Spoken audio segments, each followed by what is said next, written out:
Hello दोस्तों, कैसे हैं आप सब लोग। उम्मीद करती हूँ आप सब लोग कुशल मंगल होंगे।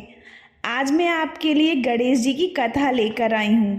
गणेश जी की कथा जिसे किसी भी व्रत या किसी भी कथा सुनने के बाद अनिवार्य रूप से सुना जाता है।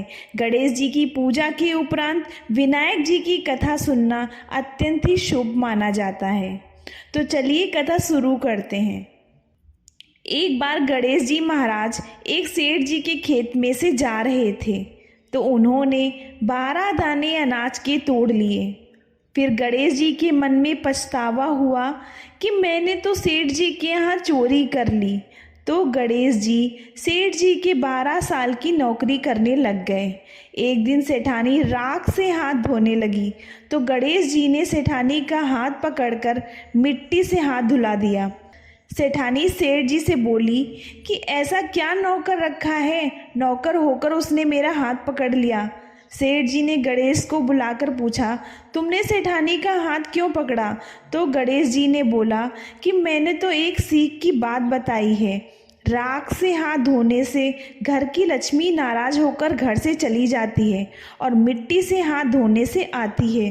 सेठ जी ने सोचा गणेश तो सच्चा है। थोड़े दिनों बाद कुंभ का मेला आया। सेठ जी ने कहा, गणेश सेठानी को कुंभ के मेले में स्नान करा के ले आओ। सेठानी किनारे पर बैठकर नहा रही थी तो गणेश जी उनका हाथ पकड़कर आगे डुबकी लगवा लाए।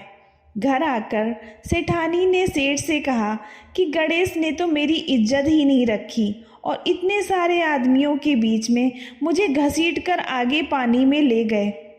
तब सेठ जी ने गणेश जी को पूछा कि ऐसा क्यों किया। तो गणेश जी ने कहा कि सेठानी किनारे बैठकर गंदे पानी से नहा रही थी तो मैंने आगे अच्छे पानी में डुबकी लगवा कर ले आया। इससे आपको अगले जन्म में बहुत बड़े राजा और राजपाट मिलेगा। सेठ जी ने सोचा कि गणेश तो बहुत सच्चा है। एक दिन घर में पूजा पाठ हो रही थी, हवन हो रहा था। सेठ जी ने गणेश को कहा कि जाओ सेठानी को बुलाकर ले आओ।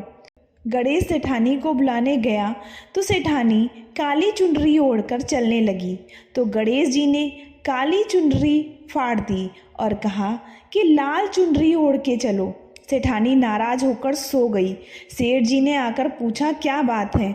तो सेठ ने बोला कि गणेश ने मेरी चुनरी फाड़ दी। सेठ जी ने गणेश को बुलाकर बहुत डांटा और कहा तुम बहुत बदमाशी करते हो। तो गणेश जी ने कहा पूजा पाठ में काला वस्त्र नहीं पहनते हैं, इसीलिए मैंने लाल वस्त्र के लिए कहा। काला वस्त्र पहनने से कोई भी शुभ काम सफल नहीं होता है। फिर सेठ जी ने सोचा कि गणेश तो बहुत ही समझदार है। एक दिन सेठ जी पूजा करने लगे तो पंडित जी ने बोला कि वो गणेश जी की मूर्ति लाना भूल गए, अब क्या करें। तो गणेश जी ने बोला कि मेरे को ही मूर्ति बनाकर विराजमान कर लो, आपके सारे काम सफल हो जाएंगे। यह बात सुनकर सेठ जी को बहुत गुस्सा आया और वो बोले कि तुम तो अब तक सेठानी जी से ही मजाक कर रहे थे, अब मुझसे भी करने लगे।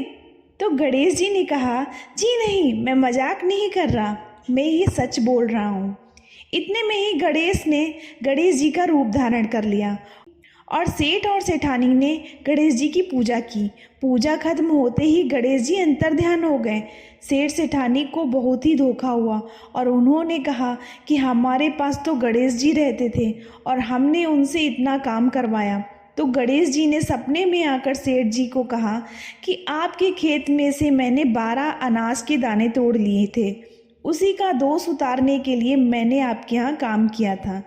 सेठ जी के करोड़ों की माया हो गई।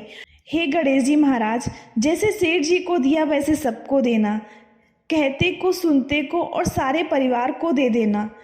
जय श्री गणेश जी, जय श्री गणेश जी। धन्यवाद।